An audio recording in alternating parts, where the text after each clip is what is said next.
we are looking at issues that have to do with the wiring of our mindsets, the rewiring of our mindsets.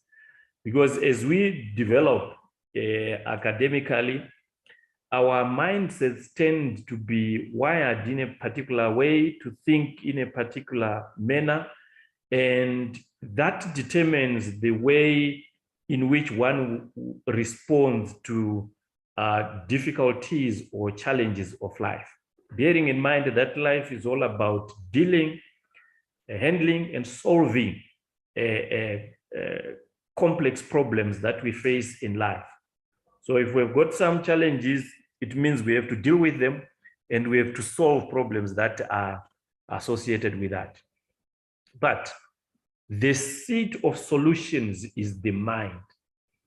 Yeah, and that mind is governed by a number of factors which tend to formulate what we call the mindset. So the mindset is one that is fed by a number of issues, among them societal arrangements, cultural arrangements, but critical among those is the issue of the type of education, the curriculum that one is guided through to formulate that mindset.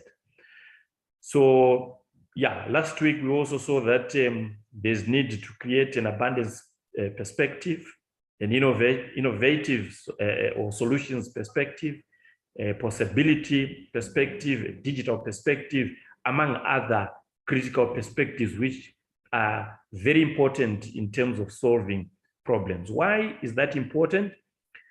It's critical because as Africa and citizens in this continent, we face a myriad of problems, challenges that require our solutions. So young people, you have your current problems today, and please don't allow some people to say your future is where you belong to. You belong to the current environment now, and there are problems which require your attention to solve, and then also to be ready for those that will come tomorrow. And yeah, so let's look at what this thing called Education 5.0 is all about. So you understand that we call it heritage-based education 5.0. So the component which talks about heritage is actually looking at the resources that we have in abundance as the African continent.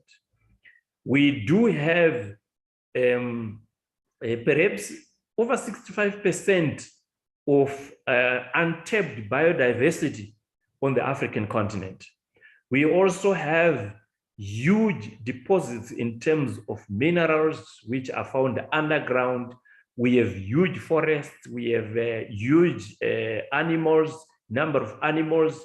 We have critical among those, we also have our own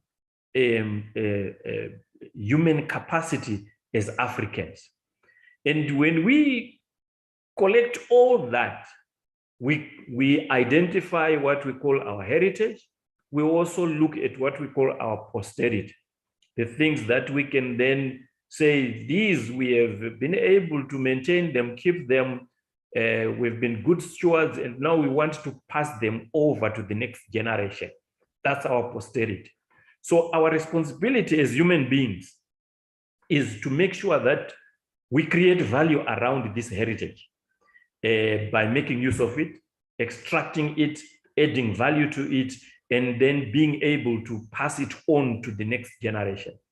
That's where we are saying our education system, particularly the higher education system, must base its competency development and the skills that we know and the high or superior knowledge that we create. It must be based on the heritage that we have as Africans, because that's what we have as Africans. And that's what we can add value to. That's what we can also work on to produce products and services which allow us then to compete at a global stage. We have one continent. We have those that are in Zimbabwe have one country. Those that are in Lesotho, they have also one country. So that which belongs to them, which is seated in their country, is their heritage, their natural resources, their posterity, which they should be able to translate and transform into products and services for competitive advantage at global level. Therefore, Education 5.0 aims to focus on that particular element.